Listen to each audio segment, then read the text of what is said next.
আসসালামু আলাইকুম। একটা বিষয় শেয়ার করার ছিল।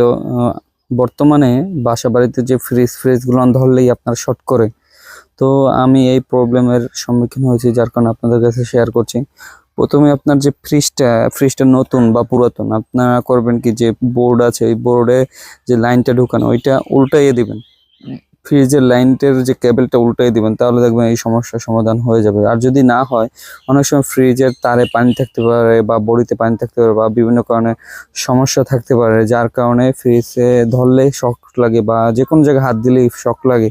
তো করবেন কি, আপনারা ফ্রিজের যে বডিতে আপনারা একটা তার নিয়ে মাটিতে আর্থিং কুপে দিবেন বা রডের সাথে, যে কোনো বাইরের যে রড আছে রডের সাথে পেঁচাই দিবেন। তাহলে আর আপনার আর্থিংও করবে না, আর ফ্রিজ ধরলে শর্টও করবে না। আশা করি ভিডিওটা ভালো লাগলে সাবস্ক্রাইব করে দিয়েন।